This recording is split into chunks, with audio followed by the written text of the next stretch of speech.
नमस्कार, सत श्री अकाल, आदाब। मेरा नाम मनदीप पूनिया है ਤੇ ਤੁਸੀਂ ਸੁਣ ਰਹੇ ਹੋ ਪੰਜਾਬੀ ਰੇਡੀਓ USA। ਮੈਂ ਇੱਕ ਵਾਰ ਫਿਰ ਹਾਜ਼ਰ ਹਾਂ ਨਵੇਂ ਬੁਲਟਨ ਦੇ ਨਾਲ ਤੇ ਸ਼ੁਰੂਆਤ ਕਰਦੇ ਹਾਂ ਅੱਜ ਦੀ ਮੁੱਖ ਖਬਰਾਂ ਤੋਂ। ਕੋਰੋਨਾ ਦੀ ਵੈਕਸੀਨ ਬਣਾਉਣ ਵਾਲੀ ਐਸਟ੍ਰਾਜੈਨੇਕਾ ਜਿਹਨੇ ਕੋਵਿਸ਼ੀਲਡ ਵੈਕਸੀਨ ਬਣਾਈ ਸੀ, ਅੱਜ ਉਹਨੇ ਕਬੂਲਿਆ ਹੈ ਕਿ ਉਹਦੀ ਵੈਕਸੀਨ ਕਰਕੇ ਹਾਰਟ ਅਟੈਕ ਅਤੇ ਸਟ੍ਰੋਕ ਵਰਗੀ ਬਿਮਾਰੀਆਂ ਹੋ ਸਕਦੀਆਂ ਹਨ।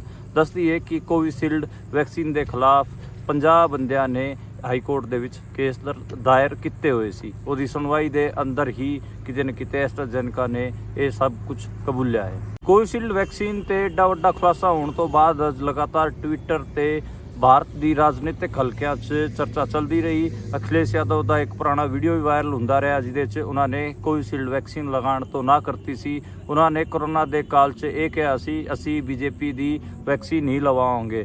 ਵੈਕਸੀਨ ਤੇ ਖੁਲਾਸੇ ਤੋਂ ਬਾਅਦ ਟਵਿੱਟਰ ਤੇ ਅਰੈਸਟ ਨਰਿੰਦਰ ਮੋਦੀ ਕਰਕੇ ਇੱਕ ਟ੍ਰੈਂਡ ਵੀ ਚੱਲਿਆ, ਜਿਸ ਟ੍ਰੈਂਡ 'ਚ ਕਿਤੇ ਨਾ ਕਿਤੇ ਨਰਿੰਦਰ ਮੋਦੀ ਨੂੰ ਗ੍ਰਿਫਤਾਰ ਕਰਨ ਦੀ ਗੱਲ ਕਹੀ ਗਈ ਸੀ। ਕਈ ਟਵਿੱਟਰ ਖਾਤਿਆਂ ਨੇ ਲਿਖਿਆ ਕਿ ਜੇ ਸਾਡੀ ਮੌਤ ਹਾਰਟ ਅਟੈਕ ਜਾਂ ਸਟ੍ਰੋਕ ਨਾਲ ਹੁੰਦੀ ਹੈ ਤਾਂ ਉਹਦਾ ਜ਼ਿੰਮੇਦਾਰ ਨਰਿੰਦਰ ਮੋਦੀ ਹੋਊਗਾ, ਕਿਉਂਕਿ ਅਸੀਂ ਕੋਵਿਸ਼ੀਲਡ ਵੈਕਸੀਨ ਲਵਾਈ ਸੀ। ਕਰਨਾਟਕ ਦੀ ਹਾਸਨ ਸੀਟ ਤੋਂ ਬੀਜੇਪੀ ਜੇਡੀਐਸ ਦੇ ਉਮੀਦਵਾਰ ਪ੍ਰਜਵੱਲਾ ਰੇਵੰਨਾ ਦੀ ਵੀਡੀਓਜ਼ ਵਾਇਰਲ ਹੋਣ ਤੋਂ ਬਾਅਦ ਜੇਡੀਐਸ ਨੇ ਉਹਨਾਂ ਨੂੰ ਪਾਰਟੀ ਤੋਂ ਕੱਢ ਦਿੱਤਾ ਹੈ ਤੇ ਅਮਿਤ ਸ਼ਾਹ ਨੇ ਵੀ ਬਿਆਨ ਦੇ ਕੇ ਕਿਹਾ ਹੈ ਕਿ ਇਸ ਸਾਰੇ ਮਾਮਲੇ ਦੀ ਜਾਂਚ ਹੋਣੀ ਚਾਹੀਦੀ, ਅਸੀਂ ਆਰੋਪੀ ਨੂੰ ਨਹੀਂ ਬਚਾ ਰਹੇ। ਦੱਸਦੇ ਹੈ ਕਿ ਪ੍ਰਜਵੱਲਾ ਰੇਵੰਨਾ ਬਾਹਰ ਭੱਜ ਗਿਆ ਹੈ। ਭਾਰਤ ਦੇ ਰਾਜਨੀਤਿਕ ਹਲਕਿਆਂ 'ਚ ਆਮ ਆਦਮੀ ਪਾਰਟੀ ਦੇ ਰਾਜ ਸਭਾ ਸਾਂਸਦ ਰਾਘਵ ਚੱਡਾ ਦੀ ਗੁੰਮਸ਼ੁਦਗੀ ਤੇ ਲਗਾਤਾਰ ਗੱਲ ਹੋ ਰਹੀ ਹੈ। ਇਸੇ ਕਰਕੇ ਆਮ ਆਦਮੀ ਪਾਰਟੀ ਦੇ ਵੱਡੇ ਆਗੂ ਅਤੇ ਦਿੱਲੀ ਸਰਕਾਰ ਦੇ ਵਿੱਚ ਮੰਤਰੀ ਸੌਰਭ ਭਾਰਦਵਾਜ ਨੇ ਅੱਜ ਮੀਡੀਆ 'ਚ ਆ ਕੇ ਕਿਹਾ ਹੈ ਕਿ ਰਾਘਵ ਚੱਡਾ ਕਿਤੇ ਭੱਜੇ ਨਹੀਂ, ਬਲਕਿ ਉਹਨਾਂ ਦੀ ਅੱਖਾਂ ਦੇ ਆਪਰੇਸ਼ਨ ਕਰਕੇ ਉਹ ਇੰਗਲੈਂਡ 'ਚ ਹੈਗੇ ਆ ਤੇ ਜਦੋਂ ਉਹਨਾਂ ਦੇ ਅੱਖਾਂ ਦੇ ਆਪਰੇਸ਼ਨ ਹੋਣ ਤੋਂ ਬਾਅਦ ਉਹਨਾਂ ਦਾ ਰੈਸਟ ਪੀਰੀਅਡ ਪੂਰਾ ਹੋ ਜਾਊਗਾ, ਉਹ ਵਾਪਸ ਲੌਟਣਗੇ। ਰਾਜਨੀਤਿਕ ਹਲਕਿਆਂ 'ਚ ਉਹਨਾਂ ਦੀ ਗੁੰਮਸ਼ੁਦਗੀ ਦੀ ਗੱਲ ਇਸ ਕਰਕੇ ਵੀ ਚੱਲ ਰਹੀ ਹੈ ਕਿਉਂਕਿ ਹੁਣ ਲੋਕ ਸਭਾ ਦੇ ਚੋਣ ਚੱਲ ਰਹੇ ਨੇ ਤੇ ਕੁਝ ਦਿਨਾਂ ਬਾਅਦ ਦਿੱਲੀ ਦੇ ਵਿੱਚ ਵੀ ਚੋਣ ਹੋਣੇ ਨੇ। ਮਣੀਪੁਰ ਦੇ ਵਿੱਚ ਆਦੀਵਾਸੀ ਮਹਿਲਾਵਾਂ ਨੂੰ ਨੰਗੇ ਘੁਮਾਉਣ ਵਾਲੇ ਮਾਮਲੇ ਤੇ ਅੱਜ ਸੀਬੀਆਈ ਨੇ ਆਪਣੀ ਚਾਰਜ ਸ਼ੀਟ ਦਾਖਲ ਕੀਤੀ ਹੈ। ਉਸ ਚਾਰਜ ਸ਼ੀਟ 'ਚ ਸੀਬੀਆਈ ਨੇ ਦੱਸਿਆ ਹੈ ਕਿ ਉਹ ਮਹਿਲਾਵਾਂ ਕੱਪੜੇ ਲਾਉਣ ਤੋਂ ਪਹਿਲਾਂ ਪੁਲਿਸਿਆਂ ਕੋਲ ਵੀ ਗਏ ਸੀ ਤੇ ਪੁਲਿਸਿਆਂ ਦੀ ਜਿਪਸੀ ਦੇ ਵਿੱਚ ਉਹ ਜਾ ਕੇ ਬਹਿ ਗਈਆਂ ਸੀ, ਪਰ ਪੁਲਿਸਿਆਂ ਨੇ ਕਿਹਾ ਕਿ ਉਹਨਾਂ ਕੋਲ ਜਿਪਸੀ ਦੀ ਚਾਬੀ ਨਹੀਂ ਹੈ, ਇਸ ਕਰਕੇ ਉਹ ਜਾ ਨਹੀਂ ਸਕਦੇ। ਉਸ ਤੋਂ ਬਾਅਦ ਉਹਨਾਂ ਮਹਿਲਾਵਾਂ ਨੂੰ ਭੀੜ ਨੇ ਤਾਰ ਲਿਆ ਤੇ ਉਹਨਾਂ ਨੂੰ ਨੰਗਾ ਕਰਕੇ ਉੱਥੇ ਕਮਾਇਆ। ਕਾਂਗਰਸ ਦੇ ਵੱਡੇ ਆਗੂ ਜੈਰਾਮ ਰਮੇਸ਼ ਨੇ ਇੱਕ ਇੰਟਰਵਿਊ 'ਚ ਇਹ ਕਨਫਰਮ ਕੀਤਾ ਹੈ ਕਿ ਰਾਹੁਲ ਗਾਂਧੀ ਅਮੇਠੀ ਤੋਂ ਅਤੇ ਪ੍ਰਿਯੰਕਾ ਗਾਂਧੀ ਰਾਏਬਰੇਲੀ ਤੋਂ ਚੋਣ ਲੜਨਗੇ।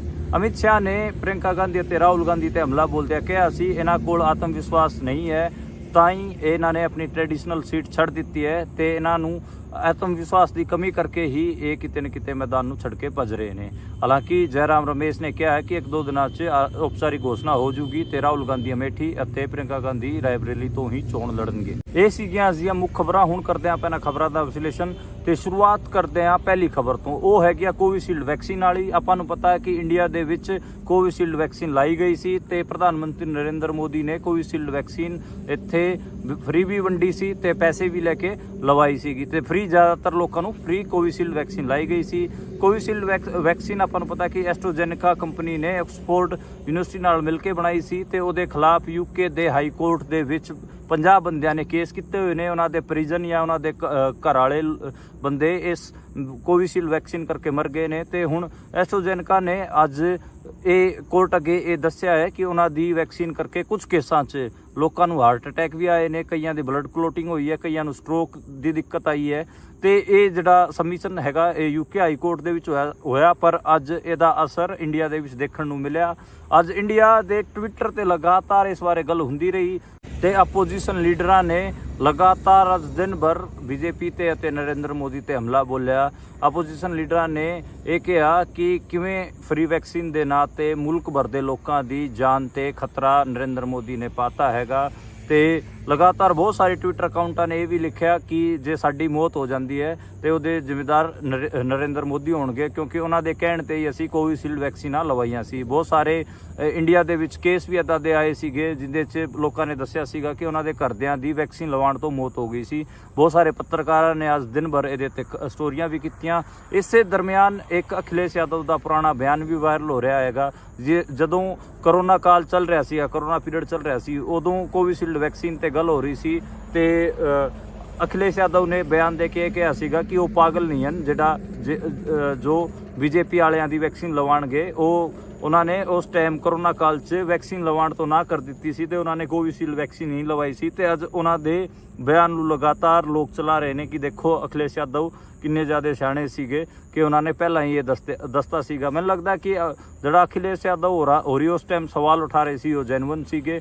ਹਾਲਾਂਕਿ ਕਾਂਗਰਸ ਤੇ ਹੋਰ ਬਾਕੀ ਜਿਹੜੇ ਸਦੱਸਿਆ ਸੀਗੇ ਉਹਨਾਂ ਨੇ ਕੋਈ ਐਡਾ ਉਹਦੇ ਤੇ ਸਵਾਲ ਨਹੀਂ ਚੱਕੇ। ਪੰਜਾਬ 'ਚ ਵੀ ਇਹਦੇ ਤੇ ਖਾਮੋਸ਼ੀ ਸੀ। ਉਸ ਟਾਈਮ ਕੈਪਟਨ ਅਮਰਿੰਦਰ ਦੀ ਸਰਕਾਰ ਸੀ ਤੇ ਉਹਨੇ ਫੜ ਕੇ ਲੋਕਾਂ ਨੂੰ ਵੈਕਸੀਨ ਲਵਾਈ ਸੀ। ਈਵਨ ਜਿਹੜੇ ਕੈਨੇਡਾ ਅਮਰੀਕਾ ਤੋਂ NRI ਆਏ ਹੋਏ ਸੀ ਉਹਨਾਂ ਨੂੰ ਬਦਨਾਮ ਵੀ ਖਾਸਾ ਕੀਤਾ ਗਿਆ ਕਿ ਉਹਨਾਂ ਨੇ ਆ ਕੇ ਪੰਜਾਬ 'ਚ ਜਿਹੜਾ ਕਰੋਨਾ ਫੈਲਾਤਾ ਤੇ ਉਹਨਾਂ ਤੇ ਧੱਕੇ ਨਾਲ ਫੜ ਕੇ ਕਈਆਂ ਨੂੰ ਵੈਕਸੀਨਾਂ ਵੀ ਲਾਈਆਂ ਗਈਆਂ। ਤੇ ਅੱਜ ਜਿਹੜਾ ਇੰਡੀਅਨ ਜਿਹੜਾ ਗੌਰਮੈਂਟ ਹੈਗੀ ਉਹਨੇ ਜਿਹੜੀ ਵੈਕਸੀਨ ਖਰੀਦੀ ਸੀ ਕੋਵਿਸ਼ੀਲਡ ਉਹਦੇ ਐਡੇ ਵੱਡੇ ਖੁਲਾਸੇ ਹੋਣ ਤੋਂ ਬਾਅਦ ਪੰਜਾਬ ਦੇ ਵਿੱਚ ਵੀ ਥੂ ਖਾਸੀ ਹੋ ਰਹੀ ਹੈ। ਹਰਿਆਣਾ ਦੇ ਵਿੱਚ ਵੀ ਐਂਟੀ ਵੈਕਸੀਨ ਠੀਕ ਠਾਕ ਕੰਪੇਨ ਰਿਹਾ।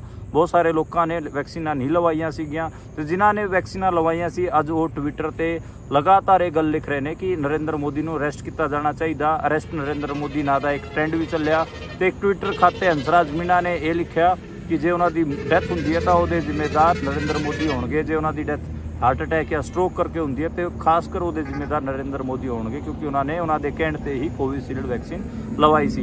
ਤੇ ਅੱਜ ਇਹ ਰਾਜਨੀਤਿਕ ਹਲਕਿਆਂ 'ਚ ਖਾਸੀ ਡਿਸਕਸ਼ਨ ਦਾ ਮੁੱਦਾ ਬਣੀ ਰਹੀ। ਜਿਹੜੀ ਵੈਕਸੀਨਾਂ ਹੈਗੀਆਂ ਉਹ ਓਵਰਆਲ ਵਰਲਡ 'ਚ ਉਹਨਾਂ ਦੇ ਖਿਲਾਫ ਇੱਕ ਕਨਸਪੀਰੇਸੀ ਥਿਊਰੀ ਪਹਿਲਾਂ ਵੀ ਚੱਲਦੀ ਰਹੀ ਹੈ।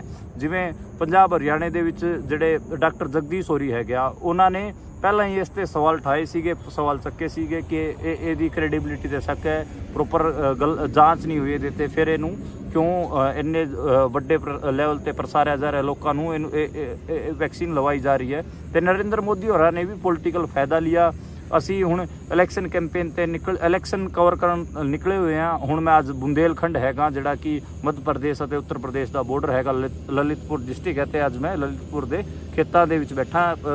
ਮੇਰੇ ਜਿਹੜਾ ਕੋਲ ਦੀ ਬੁੰਦੇਲਖੰਡ ਵਾਲਾ ਹਾਈਵੇ ਲੰਘ ਰਿਹਾ ਤੇ ਮੈਂ ਹਾਈਵੇ ਦੇ ਕਿਨਾਰੇ ਇੱਕ ਸੜਕ ਤੇ ਬੈਠਾ ਤੁਹਾਡੇ ਨਾਲ ਗੱਲਬਾਤ ਕਰ ਰਿਹਾ।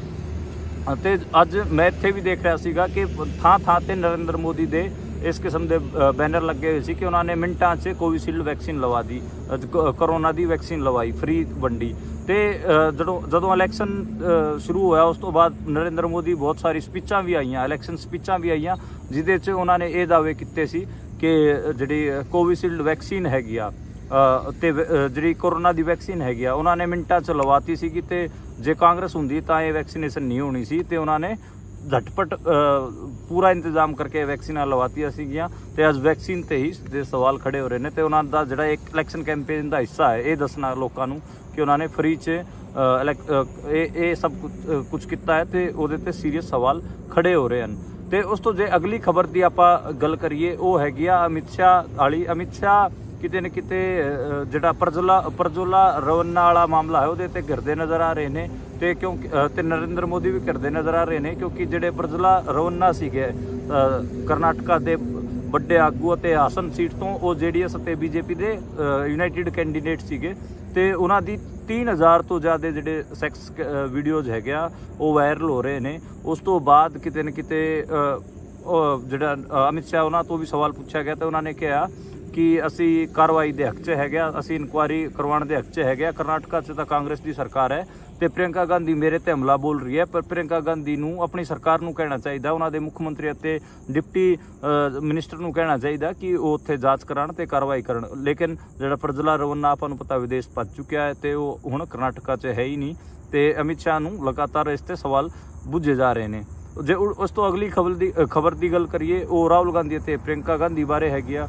ਤੇ ਪ੍ਰਿਯੰਕਾ ਗਾਂਧੀ ਰਾਏਬਰੇਲੀ ਤੋਂ ਚੋਣ ਲੜ ਸਕਦੀ ਹੈ ਤੇ ਰਾਹੁਲ ਗਾਂਧੀ ਅਮੇਠੀ ਤੋਂ ਚੋਣ ਲੜਨਗੇ। ਇਹਦੀ ਜਿਹੜੀ ਕਿਤੇ ਨਾ ਕਿਤੇ ਜਾਣਕਾਰੀ ਸਾਹਮਣੇ ਆਈ, ਕ੍ਰੈਡੀਬਲ ਜਾਣਕਾਰੀ ਸਾਹਮਣੇ ਆਈ ਹੈ ਉਹ ਜੈਰਾਮ ਰਮੇਸ਼ ਦੇ ਇੱਕ ਇੰਟਰਵਿਊ ਤੋਂ ਸਾਹਮਣੇ ਆਈ ਹੈ। ਜੈਰਾਮ ਰਮੇਸ਼ ਆਪਾਂ ਨੂੰ ਪਤਾ ਕਾਂਗਰਸ ਦਾ ਜਿਹੜਾ ਮੀਡੀਆ ਵਿੰਗ ਉਹਨੂੰ ਸੰਭਾਲਦਾ ਹੈ ਤੇ ਗਾਂਧੀ ਪਰਿਵਾਰ ਦੇ ਖਾਸਾ ਨੇੜੇ ਹੈ, ਵੱਡਾ ਆਗੂ ਮੰਨਿਆ ਜਾਂਦਾ ਕਾਂਗਰਸ ਦੇ ਵਿੱਚ। ਤੇ ਜੈਰਾਮ ਰਮੇਸ਼ ਨੇ ਇੱਕ ਮੀਡੀਆ ਇੰਟਰਵਿਊ 'ਚ ਕਿਹਾ ਹੈ ਕਿ ਰਾਹੁਲ ਗਾਂਧੀ ਅਮੇਠੀ ਤੋਂ ਹੀ ਚੋਣ ਲੜਨਗੇ ਤੇ ਪ੍ਰਿਯੰਕਾ ਗਾਂਧੀ ਰਾਏਬਰੇਲੀ ਤੋਂ ਚੋਣ ਲੜੂਗੀ। ਹਲੇ ਆਧਿਕਾਰਿਕ ਘੋਸ਼ਣਾ ਨਹੀਂ ਹੋਈ ਹੈ ਪਰ 1-2 ਦਿਨਾਂ 'ਚ ਹੀ ਆਧਿਕਾਰਿਕ ਘੋਸ਼ਣਾ ਹੋ ਜੂਗੀ। ਤੇ ਇਸ ਤੋਂ ਬਾਅਦ ਜਿਹੜੇ ਅਮਿਤ ਸ਼ਾਹ ਹੈ ਉਹਨਾਂ ਨੇ ਵੀ ਇਹਦੇ ਤੇ ਚੁਟਕੀ ਲਈ ਹੈ। ਅਮਿਤ ਸ਼ਾਹ ਨੇ ਪ੍ਰਿਯੰਕਾ ਗਾਂਧੀ ਤੇ ਬੋਲਦਿਆਂ ਇਹ ਕਿਹਾ ਹੈ ਕਿ ਰਾਹੁਲ ਗਾਂਧੀ ਤੇ ਬੋਲਦਿਆਂ ਇਹ ਕਿਹਾ ਕਿ ਦੋਵਾਂ ਭੈਣ ਭਰਾਵਾਂ ਦੇ ਵਿੱਚ ਕੌਨਫੀਡੈਂਸ ਹੈ ਹੀ ਨਹੀਂ ਕਿ ਉਹ ਆਪਣੀ ਟ੍ਰੈਡੀਸ਼ਨਲ ਸੀਟ ਤੋਂ ਜਾ ਕੇ ਇਲੈਕਸ਼ਨ ਲੜ ਲੈਣ ਤੇ ਦੋਵਾਂ 'ਚ ਇਹ ਦਿਖਾਉਂਦਾ ਕਿ ਕਿਤੇ ਨਾ ਕਿਤੇ ਕੌਨਫੀਡੈਂਸ ਬਹੁਤ ਜ਼ਿਆਦਾ ਘੱਟ ਹੈਗਾ ਤੇ ਉਹਨਾਂ ਨੂੰ ਹਾਰ ਤੋਂ ਬਹੁਤ ਵੱਡਾ ਡਰ ਲੱਗ ਰਿਹਾ ਹੈ। ਪਰ ਮੈਂ ਇਹ ਦੱਸ ਦਿਆਂ ਕਿ ਜਿਹੜੀ ਉੱਤਰ ਪ੍ਰਦੇਸ਼ ਦੀ ਰਾਏਬਰੇਲੀ ਤੇ ਅਮੇਠੀ ਸੀਟ ਹੈਗੀ ਆ ਉਹ ਗਾਂਧੀ ਪਰਿਵਾਰ ਵਾਸਤੇ ਫਰਟਾਈਲ ਜ਼ਮੀਨ ਰਹੀ ਹੈ। ਪਰ ਆਪਾਂ ਨੂੰ ਇਹ ਵੀ ਪਤਾ ਕਿ ਜਿਹੜੀ ਹਿੰਦੂਤਵ ਦੀ ਪੋਲਿਟਿਕਸ ਫੈਲੀ ਉੱਤਰ ਪ੍ਰਦੇਸ਼, ਉਸ ਕਰਕੇ ਪਿਛਲੀ ਵਾਰ ਰਾਹੁਲ ਗਾਂਧੀ ਅਮੇਠੀ ਤੋਂ ਹਾਰ ਗਏ ਸੀ, ਸਮ੍ਰਿਤੀ ਇਰਾਨੀ ਨੇ ਉਹਨਾਂ ਨੂੰ ਹਰਾਇਆ ਸੀਗਾ ਤੇ ਇਸ ਵਾਰ ਦੁਬਾਰੇ ਅਮੇਠੀ ਤੋਂ ਸਮ੍ਰਿਤੀ ਇਰਾਨੀ ਹੀ ਚੋਣ ਲੜ ਰਹੀ ਹਨ। ਤੇ ਰਾਏਬਰੇਲੀ ਤੋਂ ਇਹ ਨਾ ਚੱਲ ਰਿਹਾ ਕਿ ਜੇ ਪ੍ਰਿयंका ਗਾਂਧੀ ਚੋਣ ਲੜਨਗੇ ਤੇ ਬੀਜੇਪੀ ਵਰੁਣ ਗਾਂਧੀ ਉਹਨਾਂ ਦੇ ਜਿਹੜੇ ਚਾਚੇ ਦੇ ਮੁੰਡੇ ਹੈਗੇ ਆ, ਸੰਜੇ ਗਾਂਧੀ ਦਾ ਜਿਹੜਾ ਮੁੰਡਾ ਹੈਗਾ ਉਹਨੂੰ ਟਿਕਟ ਦੇ ਸਕਦੀ ਹੈ। ਪਰ ਵਰੁਣ ਗਾਂਧੀ ਨੇ ਹਜੇ ਤੱਕ ਇਸ ਤੇ ਕੋਈ ਵੀ ਗੱਲ ਨਹੀਂ ਕਹੀ ਹੈ। ਜੇ ਇਹਨੂੰ ਆਪਾਂ ਥੋੜਾ ਜਿਹਾ ਡੀਕੋਡ ਕਰੀਏ ਕਿ ਇਹ ਸਾਰਾ ਮਾਮਲਾ ਕੀ ਹੈ, ਉੱਤਰ ਪ੍ਰਦੇਸ਼ 'ਚ ਜਿਹੜੀ ਕਾਂਗਰਸ ਪਾਰਟੀ ਦੀ ਜ਼ਮੀਨ ਕਿਵੇਂ ਖਤਮ ਹੋਈ, ਉਹਦਾ ਰੀਜ਼ਨ ਇੱਕ ਹੀ ਹੈ ਕਿ ਜਦੋਂ ਆਜ਼ਾਦੀ ਹੁੰਦੀ ਹੈ ਉਦੋਂ ਉੱਤਰ ਪ੍ਰਦੇਸ਼ ਦਾ ਨਾਮ ਹੁੰਦਾ ਸੀਗਾ ਯੂਨਾਈਟਿਡ ਪ੍ਰੋਵਿੰਸ 47 ਦੇ ਵਿੱਚ। ਉਸ ਤੋਂ ਬਾਅਦ ਉੱਥੇ ਜਿੰਨੇ ਵੀ ਕਾਂਗਰਸੀ ਰਹੇ ਕਿਤੇ ਨਾ ਕਿਤੇ ਉਹ ਸੌਫਟ ਹਿੰਦੂਤਵ ਦੀ ਰਾਜਨੀਤੀ ਕਰਦੇ ਰਹੇ ਤੇ ਆਰਐਸਐਸ ਨੂੰ ਉੱਥੇ ਥਾਂ ਦਿੰਦੇ ਰਹੇ। ਜੇ ਆਪਾਂ ਮਤਲਬ ਬਹੁਤ ਸ਼ੁਰੂਆਤ ਤੋਂ ਹੀ ਗੱਲ ਕਰ ਲਈਏ, ਜਦੋਂ ਗੋਵਿੰਦ ਵੱਲਭ ਭਾਈ ਪੰਤ ਜਿਹੜੇ ਕਿ ਉੱਤਰ ਪ੍ਰਦੇਸ਼ ਦੇ ਪਹਿਲੇ ਮੁੱਖ ਮੰਤਰੀ ਸੀਗੇ, ਉਹਨਾਂ ਦੀ ਗੱਲ ਕਰੀਏ ਤੇ ਉਹਨਾਂ ਨੇ ਉੱਥੇ ਠੀਕ ਠਾਕ ਸਪੇਸ ਦਿੱਤਾ ਸੀਗਾ ਆਰਐਸਐਸ ਵਾਲਿਆਂ ਨੂੰ। ਤੇ ਉੱਥੇ ਜਿਹੜਾ ਯੋਗੀ ਆਦਿੱਤਿਆਨਾਥ ਦਾ ਦਾਦਾ ਗੁਰੂ ਸੀਗਾ ਦਿਗਵਿਜੈਨਾਥ, ਉਹਨੂੰ ਵਧੀਆ ਸਪੇਸ ਸੀਗਾ ਤੇ ਹਿੰਦੂ ਮਹਾਸਭਾ ਦਾ ਠੀਕ ਠਾਕ ਕੰਮ ਸੀਗਾ ਉੱਥੇ। ਤੇ ਉਸ ਤੋਂ ਬਾਅਦ 70s ਦੇ ਵਿੱਚ ਆਰਐਸਐਸ ਨੇ ਵਧੀਆ ਉੱਥੇ ਕਾਡਰ ਆਪਣਾ ਲਾਇਆ। 80 ਦੇ ਵਿੱਚ ਤਾਂ ਉਹਨਾਂ ਨੇ ਆਪਣਾ ਰਾਮ ਮੰਦਿਰ ਅੰਦੋਲਨ ਹੀ ਖੜਾ ਕਰਤਾ ਸੀਗਾ ਤੇ ਰਾਜੀਵ ਗਾਂਧੀ ਨੇ ਉੱਥੇ ਜਿਹੜੀ ਬਾਬਰੀ ਮਸਜਿਦ ਸੀ ਉਹਦੇ ਤਾਲੇ ਖਲਾਤੇ ਸੀਗੇ। ਤੇ ਕਿਤੇ ਨਾ ਕਿਤੇ ਜਿਹੜੀ ਸੌਫਟ ਹਿੰਦੂਤਵ ਦੀ ਰਾਜਨੀਤੀ ਹੈ ਉਹ ਕਿਤੇ ਨਾ ਕਿਤੇ ਗਾਂਧੀ ਪਰਿਵਾਰ ਨੇ ਕੀਤੀ ਹੈ ਤੇ ਕਾਂਗਰਸ ਨੇ ਵੀ ਉੱਤਰ ਪ੍ਰਦੇਸ਼ 'ਚ ਕੀਤੀ ਹੈ, ਰਾਜੀਵ ਗਾਂਧੀ ਨੇ ਕੀਤੀ ਹੈ ਤੇ ਇੰਦਰਾ ਗਾਂਧੀ ਨੇ ਵੀ ਸੌਫਟ ਹਿੰਦੂਤਵ ਦੀ ਰਾਜਨੀਤੀ ਕੀਤੀ ਹੈ। ਉਹਦੇ ਕਰਕੇ ਹੀ 80 ਅਤੇ 90 ਦੇ ਦਸ਼ਕ ਦੇ ਵਿੱਚ ਜਿਹੜੀ ਇਹ ਪਾਰਟੀ ਹੈਗੀ ਆ ਬੀਜੇਪੀ, ਇਹਦਾ ਸਪੇਸ ਬਣਿਆ, ਆਰਐਸਐਸ ਦਾ ਸਪੇਸ ਬਣਿਆ, ਇਸੇ ਕਰਕੇ ਕਾਂਗਰਸ ਦੀ ਉੱਥੇ ਸਪੇਸ ਜਾਂਦਾ ਰਿਹਾ। ਪਰ ਇੱਕ 90s ਦੇ ਵਿੱਚ ਇੱਕ ਫਿਨੋਮਨਾ ਹੋਰ ਵਾਪਰਿਆ ਸੀਗਾ, ਉਹ ਸੀਗਾ ਜਿਵੇਂ ਮੰਡਲ ਕਮੰਡਲ ਦੀ ਰਾਜਨੀਤੀ। ਜਿਵੇਂ ਬੀਜੇਪੀ ਵਾਲਿਆਂ ਨੂੰ ਕਮੰਡਲ ਕਿਹਾ ਜਾਂਦਾ ਸੀਗਾ, ਮੰਡਲ ਕਮਿਸ਼ਨ ਲਾਗੂ ਕਰਨਾ ਹੋਇਆ ਸੀਗਾ ਓਬੀਸੀ ਪੋਲਿਟਿਕਸ ਦਾ, ਤੇ ਉੱਤਰ ਪ੍ਰਦੇਸ਼ ਦੇ ਵਿੱਚ ਓਬੀਸੀ ਅਤੇ ਦਲਿਤ ਪੋਲਿਟਿਕਸ ਦਾ ਉਭਾਰ ਹੋਇਆ ਸੀਗਾ। ਦਲਿਤ ਪੋਲਿਟਿਕਸ ਦੇ ਵਿੱਚ ਸਾਹਿਬ ਕਾਂਸੀ ਰਾਮ ਨੇ ਬਹੁਜਨ ਸਮਾਜ ਪਾਰਟੀ ਰਾਹੀਂ ਬਹੁਤ ਵੱਡਾ ਕੰਮ ਕੀਤਾ ਸੀਗਾ ਤੇ ਮੁਲਾਇਮ ਸਿੰਘ ਹੋਰਾਂ ਨੇ ਸਮਾਜਵਾਦੀ ਪਾਰਟੀ ਰਾਹੀਂ ਵੱਡਾ ਕੰਮ ਕੀਤਾ ਸੀਗਾ। ਤੇ ਜਦੋਂ ਰਾਮ ਮੰਦਿਰ ਬਾਬਰੀ ਮਸਜਿਦ ਢਾਈ ਜਾਂਦੀ ਹੈ, ਉਸ ਤੋਂ ਬਾਅਦ ਜਦੋਂ ਇਲੈਕਸ਼ਨ ਹੁੰਦਾ ਹੈ ਤੇ ਸਮਾਜਵਾਦੀ ਪਾਰਟੀ ਅਤੇ ਬਹੁਜਨ ਸਮਾਜ ਪਾਰਟੀ ਯਾਨੀ ਕਿ ਮੁਲਾਇਮ ਸਿੰਘ ਯਾਦਵ ਅਤੇ ਕਾਂਸੀ ਰਾਮ ਦੋਵਾਂ ਨੇ ਅਲਾਈਅੰਸ ਕਰਕੇ ਬੀਜੇਪੀ ਨੂੰ ਉੱਥੋਂ ਖਦੇੜਤਾ ਸੀਗਾ ਤੇ ਹਰਾਇਆ ਸੀਗਾ। ਉਸ ਟਾਈਮ ਨਾਰਾ ਸੀਗਾ ਦੋਵਾਂ ਦਾ ਕਿ ਮਿਲੇ ਮੁਲਾਇਮ ਕਾਂਸੀ ਰਾਮ, ਹਵਾ ਮੇਂ ਉੱਡ ਕੇ ਜੈ ਸ਼੍ਰੀ ਰਾਮ। ਤੇ ਉਸ ਤੋਂ ਬਾਅਦ ਕਿਤੇ ਨਾ ਕਿਤੇ ਜਿਹੜਾ ਪੂਰਾ ਦਸ਼ਕ 90 ਦਾ ਜਾਂ ਫਿਰ ਆਪਾਂ ਜੇ 21ਵੀਂ ਸਦੀ ਦੀ ਵੀ ਗੱਲ ਕਰੀਏ, 21ਵੀਂ ਸਦੀ 'ਚ ਜਿਹੜੇ 2010 ਤੱਕ ਦਾ ਟਾਈਮ ਪੀਰੀਅਡ ਹੈ, ਈਵਨ 2010 ਤੋਂ ਲੈ ਕੇ 2017 ਤੱਕ ਦੀ ਵੀ ਗੱਲ ਕਰੀਏ ਤੇ ਉੱਥੇ ਜਿਹੜੀ ਸਮਾਜਵਾਦੀ ਪਾਰਟੀ ਅਤੇ ਬਹੁਜਨ ਸਮਾਜ ਪਾਰਟੀ ਦਾ ਠੀਕ ਠਾਕ ਸੀਗਾ। ਪਰ 2014 ਜਦੋਂ ਨਰਿੰਦਰ ਮੋਦੀ ਸੈਂਟਰ 'ਚ ਉਭਰ ਕੇ ਆਉਂਦੇ ਨੇ ਤੇ 2017 'ਚ ਜਦੋਂ ਵਿਧਾਨ ਸਭਾ ਦਾ ਚੋਣ ਹੁੰਦਾ ਤੇ ਉਦੋਂ ਬੀਜੇਪੀ ਇੱਕ ਸੈਂਟਰਲ ਪਾਵਰ ਬਣ ਕੇ ਉਭਰਦੀ। ਉਹਦਾ ਰੀਜ਼ਨ ਇਹ ਹੈ ਕਿ ਜਿਹੜਾ 20-25 ਸਾਲ ਦਾ ਐਂਟੀ ਇਨਕੰਬੈਂਸੀ ਸੀਗੀ ਬਹੁਜਨ ਸਮਾਜ ਪਾਰਟੀ ਬੀਐਸਪੀ ਅਤੇ ਸਮਾਜਵਾਦੀ ਪਾਰਟੀ ਦੇ ਖਿਲਾਫ, ਇਸ ਕਰਕੇ ਕਿਤੇ ਨਾ ਕਿਤੇ ਜਿਹੜੀ ਬੀਜੇਪੀ ਉਹ ਸਪੇਸ ਬਣਾ ਲੈਂਦੀ ਹੈ। ਪਰ ਜਿਹੜਾ ਪਿਛਲਾ ਵਿਧਾਨ ਸਭਾ ਚੋਣ ਸੀਗਾ 2022 ਵਾਲਾ, ਉਹਦੇ ਵਿੱਚ ਅਖਿਲੇਸ਼ ਯਾਦਵ ਨੇ ਠੀਕ ਠਾਕ ਪਰਫਾਰਮੈਂਸ ਦਿੱਤੀ ਹੈ ਤੇ ਇੱਕ ਸਾਈਜ਼ੇਬਲ ਨੰਬਰ 'ਚ ਮੇਨ ਅਪੋਜੀਸ਼ਨ ਧਿਰ ਬਣ ਕੇ ਅਖਿਲੇਸ਼ ਯਾਦਵ ਉਭਰੇ ਨੇ। ਦੇਖਣਾ ਹੋਊਗਾ ਕਿ ਅੱਗੇ ਉਹਨਾਂ ਦਾ ਇਹ ਲੋਕ ਸਭਾ ਚੋਣ ਹੋ ਰਿਹਾ ਹੈ ਉਹਦੇ 'ਚ ਉਹ ਕਿਵੇਂ ਪਰਫਾਰਮ ਕਰਨਗੇ। ਪਰ ਮਤਲਬ ਜਿਹੜੀ ਬੀਜੇਪੀ ਨੂੰ ਟੱਕਰ ਉੱਤਰ ਪ੍ਰਦੇਸ਼ 'ਚ ਕਾਂਗਰਸ ਦੇਣ ਦੀ ਹਾਲਤ 'ਚ ਨਹੀਂ ਹੈ, ਪਰ ਸਮਾਜਵਾਦੀ ਪਾਰਟੀ ਅਤੇ ਬਹੁਜਨ ਸਮਾਜ ਪਾਰਟੀ, ਇਹ ਦੋਵੇਂ ਪਾਰਟੀਆਂ ਮਾਇਆਵਤੀ ਵਾਲੀ ਤੇ ਮੁਲਾਇਮ ਯਾਦਵ ਵਾਲੀ, ਇਹ ਦੋ ਪਾਰਟੀਆਂ ਮਾੜੀ ਮੋਟੀ ਟੱਕਰ ਬੀਜੇਪੀ ਨੂੰ ਦੇ ਸਕਦੇ ਨੇ। ਹਾਲਾਂਕਿ ਉਹਨਾਂ ਦੀ ਜ਼ਮੀਨ ਵੀ ਕਿਤੇ ਨਾ ਕਿਤੇ ਖਿਸਕੀ ਹੋਈ। ਉਹਦਾ ਰੀਜ਼ਨ ਇਹ ਹੈ, ਦੇਖੋ ਉਹਦਾ ਸਾਫ਼ ਰੀਜ਼ਨ ਹੈ ਜਿਹੜੇ ਕਿ ਇਹ ਦੋਵੇਂ ਪਾਰਟੀਆਂ ਸੀਗੀਆਂ, ਇਹ ਆਈਡੈਂਟੀਟੀ ਬੇਸ ਪਾਰਟੀਆਂ ਸੀ। ਇੱਕ ਦਲਿਤ ਆਈਡੈਂਟੀਟੀ ਨੂੰ ਲੈ ਕੇ ਕੰਮ ਕਰ ਰਹੀ ਸੀਗੀ, ਇੱਕ ਓਬੀਸੀ ਆਈਡੈਂਟੀਟੀ ਨੂੰ ਲੈ ਕੇ ਕੰਮ ਕਰ ਰਹੀ ਸੀ। ਜਦੋਂ ਇਹਨਾਂ ਤੋਂ ਵੱਡੀ ਆਈਡੈਂਟੀਟੀ ਇੱਕ ਆਈ, ਹਿੰਦੂਤਵ ਦੇ ਨਾਂ ਤੇ ਆਈ, ਤੇ ਉਹ ਹਿੰਦੂਤਵ ਆਈਡੈਂਟੀਟੀ ਨੇ, ਹਿੰਦੂ ਆਈਡੈਂਟੀਟੀ ਨੇ ਦੋ ਛੋਟੀ ਆਈਡੈਂਟੀਟੀ ਸੀਗੀ ਦਲਿਤ ਤੇ ਓਬੀਸੀ, ਦੋਵਾਂ ਨੂੰ ਆਪਣੇ ਫੋਲਡ 'ਚ ਲੈ ਲਿਆ। ਤੇ ਕਿਤੇ ਨਾ ਕਿਤੇ ਜਿਹੜੇ ਸਮਾਜਵਾਦੀ ਪਾਰਟੀ ਅਖਿਲੇਸ਼ ਯਾਦਵ ਦੀ ਜਿਹੜੀ ਆਈਡੀਓਲੋਜੀ ਸੀਗੀ ਤੇ ਮਾਇਆਵਤੀ ਦੀ ਜਿਹੜੀ ਪਾਰਟੀ ਸੀ, ਦੋਵਾਂ ਦੇ ਵੋਟ ਬੈਂਕ ਨੂੰ ਖਾ ਗਈ। ਤੇ ਐਂਟੀ ਇਨਕੰਬੈਂਸੀ ਵੀ ਸੀ ਕਿਉਂਕਿ 90 ਤੋਂ ਬਾਅਦ ਹੀ ਲਗਾਤਾਰ ਇਹ ਭੂਆ ਭਤੀਜੇ ਜਾਂ ਫਿਰ ਮੁਲਾਇਮ ਸਿੰਘ ਨੂੰ ਜੇ ਭਰਾ ਵੀ ਮੰਨ ਲਈਏ ਭੈਣ ਮਾਇਆਵਤੀ ਦਾ, ਤੇ ਭਰਾ ਭੈਣ ਤੇ ਭਤੀਜਾ, ਇਹ ਸਾਰੇ ਇਹ ਤਿੰਨੋਂ ਹੀ ਰਾਜ ਕਰਦੇ ਆ ਰਹੇ ਸੀ ਤੇ ਇਹ 2017 ਚ ਇਹਨਾਂ ਦੀ ਵਿਦਾਈ ਹੁੰਦੀ ਹੈ, ਇਹ ਆਪਾਂ ਨੂੰ ਪਤਾ ਹੈ। ਤੇ ਇਸ ਕਰਕੇ ਜਿਹੜਾ ਚੁਟਕੀ ਅਮਿਤ ਸ਼ਾਹ, ਪ੍ਰਿਯੰਕਾ ਗਾਂਧੀ ਅਤੇ ਰਾਹੁਲ ਗਾਂਧੀ ਤੇ ਲੈ ਰਹੇ ਨੇ, ਉਹ ਇਸੇ ਵਜ੍ਹਾ ਤੇ ਲੈ ਰਹੇ ਨੇ, ਉਹਨਾਂ ਨੂੰ ਪਤਾ ਕਿ ਉਹਨਾਂ ਦੀ ਉੱਥੇ ਮੇਨ ਕੰਪੀਟੀਟਰ ਸਮਾਜਵਾਦੀ ਪਾਰਟੀ ਅਖਿਲੇਸ਼ ਯਾਦਵ ਹੋ ਰਹੀ ਤੇ ਬਹਿਨ ਮਾਇਆਵਤੀ ਹੋ ਰਹੀ ਹੈਗਾ, ਕਾਂਗਰਸ ਨਹੀਂ ਹੈ। ਜੇ ਕਾਂਗਰਸ ਦੇ ਦੋਵੇਂ ਉੱਥੇ ਲੜਨਗੇ ਵੀ ਤੇ ਉੱਥੇ ਟਫ ਫਾਈਟ ਨਹੀਂ ਦਿੱਤੀ ਜਾਊਗੀ ਤੇ ਬਹੁਤ ਪੋਸੀਬਲ ਹੈਗਾ ਕਿ ਪ੍ਰਿਯੰਕਾ ਗਾਂਧੀ ਭਾਵੇਂ ਰਾਏਬਰੇਲੀ ਤੋਂ ਜਿੱਤ ਜਾਣ ਪਰ ਅਮੇਠੀ ਤੋਂ ਰਾਹੁਲ ਗਾਂਧੀ ਹਾਰ ਸਕਦੇ ਨੇ। ਤੇ ਇਸੇ ਕਰਕੇ ਹੀ ਉਹ ਜਿਹੜੀ ਲੇਟ ਲਤੀਫੀ ਕਰ ਰਹੇ ਨੇ ਆਪਣਾ ਨਾਮਾਂਕਨ ਭਰਨ ਤੋਂ, ਆਪਣੀ ਅਨਾਉਂਸਮੈਂਟ ਕਰਨ ਤੋਂ, ਤੇ ਉਹ ਇਸੇ ਕਰਕੇ ਹੀ ਲੋਕ ਇਹਦੇ ਤੇ ਚੁਟਕੀ ਵੀ ਲੈ ਰਹੇ ਨੇ, ਇਹਦੇ ਤੇ ਗੱਲ ਵੀ ਲਗਾਤਾਰ ਹੋ ਰਹੀ ਹੈ। ਇਹ ਇਲੈਕਸ਼ਨ ਦੀ ਖਬਰ ਤੋਂ ਅਗਲੀ ਜੇ ਖਬਰ ਦੀ ਆਪਾਂ ਗੱਲ ਕਰਾਂ ਤਾਂ ਰਾਘਵ ਚੱਡੇ ਵਾਲੀ ਖਬਰ ਹੈਗੀ ਆ। ਰਾਘਵ ਚੱਡੇ ਦੀ ਗੁੰਮਸ਼ੁਦਗੀ ਤੇ ਦਿੱਲੀ 'ਚ ਖਾਸੀ ਗੱਲ ਹੋ ਰਹੀ ਹੈ। ਪੰਜਾਬ 'ਚ ਤਾਂ ਗੱਲ ਹੋ ਹੀ ਰਹੀ ਹੈ। ਪੰਜਾਬ ਦੇ ਵਿੱਚ ਤਾਂ ਇੱਕ YouTube ਚੈਨਲ ਤੇ ਕੇਸ ਵੀ ਇਹਨਾਂ ਨੇ ਦਰਜ ਕਰਾਤਾ ਹੈ, ਜਿਹਨੇ ਵਿਜੇ ਮਾਲਿਆ ਕਿਹਾ ਸੀਗਾ ਰਾਘਵ ਚੱਡੇ ਨੂੰ। ਪਰ ਦਿੱਲੀ 'ਚ ਲੋਕ ਤਾਂ ਪੋਸਟਰ ਲਾ ਰਹੇ ਨੇ ਤੇ ਦਿੱਲੀ 'ਚ ਕੋਈ ਇੱਦਾਂ ਦਾ ਕੇਸ ਨਹੀਂ ਹੋਇਆ। ਦਿੱਲੀ 'ਚ ਤਾਂ ਮਤਲਬ ਐਡਾ ਮਾੜਾ ਹਾਲ ਹੋ ਗਿਆ ਕਿ ਕਾਂਗਰਸ ਵਾਲੇ ਵੀ ਕਹਿ ਰਹੇ ਨੇ ਤੁਹਾਡਾ ਰਾਘਵ ਚੱਡਾ ਕਿੱਥੇ ਗਿਆ। ਪਾਰਟੀ 'ਚ ਐਡਾ ਕਰੂਸ਼ੀਅਲ ਟਾਈਮ ਹੈਗਾ, ਤੁਹਾਡਾ ਵੱਡਾ ਲੀਡਰ ਅਰਵਿੰਦ ਕੇਜਰੀਵਾਲ ਅੰਦਰ ਬੈਠਿਆ, ਮਨੀਸ਼ ਸਿਸੋਦੀਆ ਅੰਦਰ ਬੈਠਿਆ ਜੇਲ੍ਹ ਦੇ ਅੰਦਰ, ਤੇ ਰਾਘਵ ਚੱਡਾ ਕਦੋਂ ਕਮਾਊਗਾ। ਤੇ ਰਾਘਵ ਚੱਡੇ ਨੂੰ ਤਾਂ ਇਸ ਟਾਈਮ ਮੈਦਾਨ 'ਚ ਹੋਣਾ ਚਾਹੀਦਾ ਸੀਗਾ। 20 ਦਿਨਾਂ ਬਾਅਦ ਤਾਂ ਤੁਹਾਡੇ ਇਲੈਕਸ਼ਨ ਹੈਗੇ, ਇੱਥੇ ਵੋਟਿੰਗ ਹੋਣ ਵਾਲੀ ਹੈ 20 ਮਈ ਨੂੰ, ਤੇ ਤੁਸੀਂ ਭੱਜੇ ਫਿਰਦੇ ਹੋ, ਤੁਹਾਡੇ ਬੰਦੇ ਹੀ ਬਾਹਰ ਹੈਗੇ ਆ, ਤੇ ਇਹ ਇੱਦਾਂ ਕਿਵੇਂ ਚੱਲੂਗਾ। ਤੇ ਕਿਤੇ ਨਾ ਕਿਤੇ ਉਸ ਤੋਂ ਬਾਅਦ ਜਿਹੜਾ ਆਮ ਆਦਮੀ ਪਾਰਟੀ ਦਾ ਮੰਤਰੀ ਹੈਗਾ ਸੌਰਵ ਭਾਰਦਵਾਜ ਦਿੱਲੀ ਦਾ, ਉਹਨੇ ਆ ਕੇ ਅੱਜ ਸਫਾਈ ਦਿੱਤੀ ਹੈ ਮੀਡੀਆ ਦੇ ਵਿੱਚ। ਉਹਨੇ ਕਿਹਾ ਹੈ ਕਿ ਰਾਘਵ ਚੱਡੇ ਦੀ ਅੱਖਾਂ ਦਾ ਆਪਰੇਸ਼ਨ ਹੋਇਆ ਤੇ ਉੱਥੇ ਉਹ ਇਲਾਜ ਕਰਨ ਵਾਸਤੇ ਗਏ ਹੋਏ ਨੇ ਉਹਨਾਂ ਦਾ। ਉੱਥੇ ਉਹਦਾ ਤਾਂ ਫਿਰ ਇੱਕ ਪੱਤਰਕਾਰ ਨੇ ਪੁੱਛਿਆ ਉਹਨਾਂ ਤੋਂ ਕਿ ਉਹਦਾ ਤਾਂ ਰੈਸਟ ਪੀਰੀਅਡ ਵੀ ਪੂਰਾ ਹੋ ਚੁੱਕਿਆ, ਫਿਰ ਕਿਉਂ ਬੈਠਿਆ। ਤਾਂ ਕਿਹਾ ਕਿ ਉਹਦਾ ਰੈਸਟ ਐਕਸਟੈਂਡ ਹੋ ਗਿਆ। ਇਹ ਪਹਿਲਾ ਕੇਸ ਦੇਖਿਆ ਜਿਸ 'ਚ ਜਿਹੜਾ ਕਿਸੇ ਆਗੂ ਦਾ ਰੈਸਟ ਟਾਈਮ ਐਕਸਟੈਂਡ ਹੋ ਗਿਆ ਹੈ। ਉੱਦਾਂ ਤੁਸੀਂ ਇਹ ਵੀ ਦੇਖੋ ਕਿ ਦਿੱਲੀ 'ਚ ਤਾਂ ਇਹਨਾਂ ਦੀ ਜ਼ਰੂਰਤ ਨਹੀਂ ਹੈ ਕਿ ਲੋਕਾਂ ਤੇ ਕੇਸ ਕਰ ਦੇਣ ਤੇ ਉਹਨਾਂ ਤੇ ਕੁਝ ਮਾੜਾ ਚੰਗਾ ਬੋਲ ਦੇਣ।